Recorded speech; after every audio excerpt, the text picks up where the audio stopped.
Kenapa kita bilang kolam koagulasi?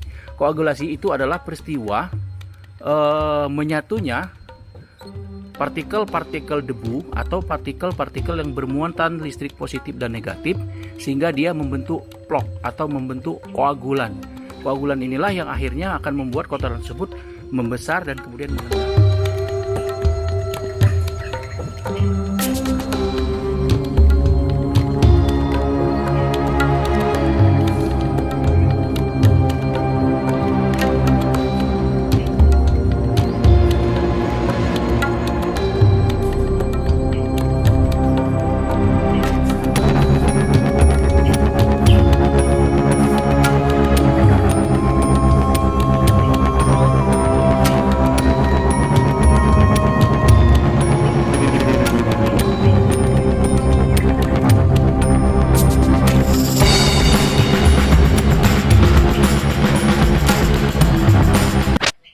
Halo, selamat pagi. Assalamualaikum warahmatullahi wabarakatuh. Para pengguna YouTube dimanapun berada, semoga senantiasa sehat, panjang umur, dan diberikan berkah oleh Allah. Kita akan mereview ya, kemarin hasil pembuatan kolam ikan hias. Udah jadi seperti ini nih, sobat-sobat sekalian. Tuh. Ya, ini ya. Tuh. Kolamnya untuk tahap awal ini kami jujur saja lagi masa uji coba atau sejenis eksperimen lah kecil-kecilan, mencoba untuk membudidayakan berbagai macam jenis ikan hias. Jadi kami memanfaatkan lahan yang minimal ini untuk lokasinya. Rencana kami akan membudidayakan beberapa jenis ikan hias yang mudah saja ya, seperti misalkan Black Molly Diston, Yellow, Peripera, kemudian Guppy, Coral, Neon Tetra, dan ada lagi Blue Electric. Tapi tidak menutup kemungkinan nanti kita akan membudidayakan yang lain ketika upaya kami ini berhasil.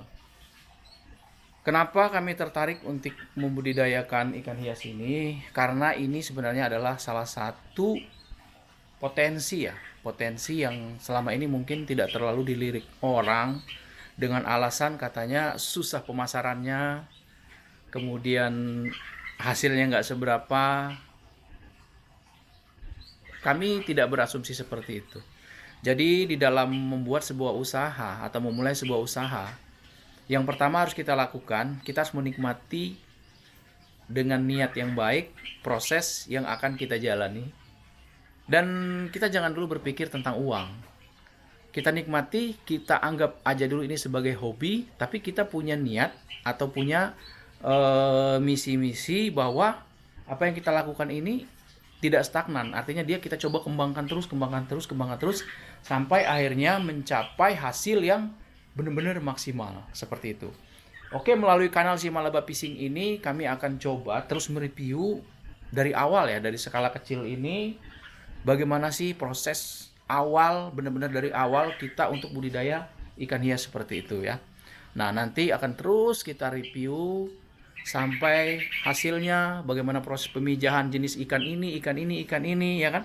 Nah, dan kalau ini berhasil nanti mudah-mudahan juga kami akan mencoba untuk mencari lahan yang lebih luas lagi. Mudah-mudahan sajian ini bisa bermanfaat. Mari kita cek. Nah, ini salah satu kolamnya. Ini adalah kolam utama bisa dibilang karena nanti air akan muncul dari sini.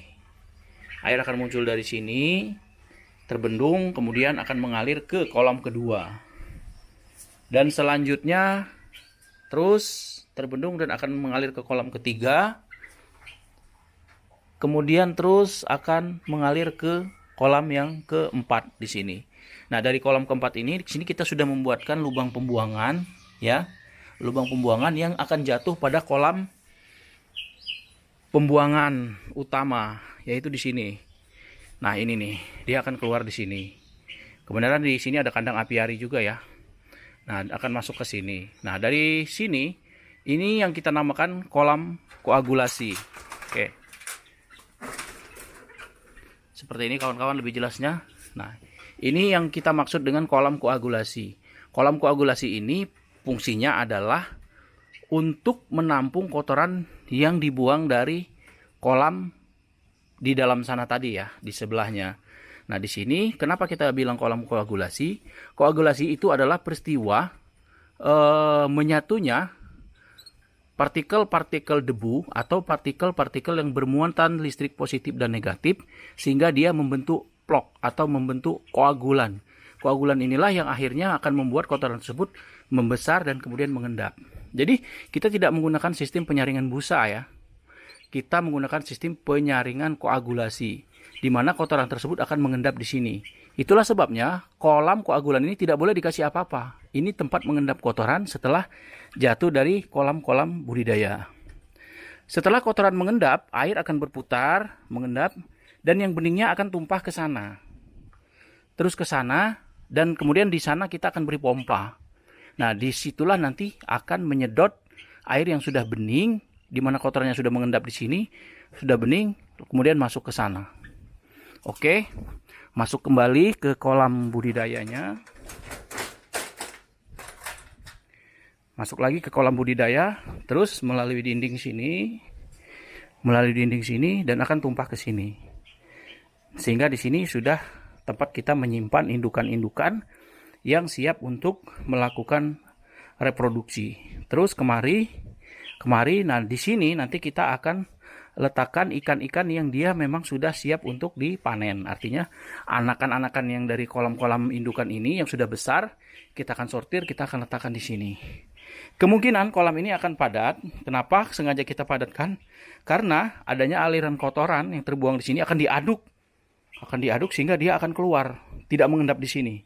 Jatuh ke kolam koagulasi di luar sana dan akhirnya membentuk plokulan atau membentuk debu-debu yang sudah besar sehingga debu-debu tersebut akan terendap begitu. Oke, demikian teman-teman sekalian, salah satu konten bagaimana kami merintis dari awal proses pembuatan kolam untuk budidaya ikan hias, memanfaatkan lahan yang minimalis ini ya. Dan kami akan terus mereview bagaimana prosesnya, bagaimana proses pemijahan berbagai jenis ikan, sehingga nanti tema yang kami garap ini mudah-mudahan menjadi tambahan pengetahuan dan sedikit wawasan buat kita semua, dan yang kami harapkan bisa menjadi inspirasi buat teman-teman semua yang kebetulan menyaksikan video ini. Kami mengucapkan terima kasih pada sahabat-sahabat yang sudah mendukung channel ini dengan menekan tombol subscribe serta membagikan pada saudara-saudara kita yang lain. Terima kasih. Assalamualaikum warahmatullahi wabarakatuh.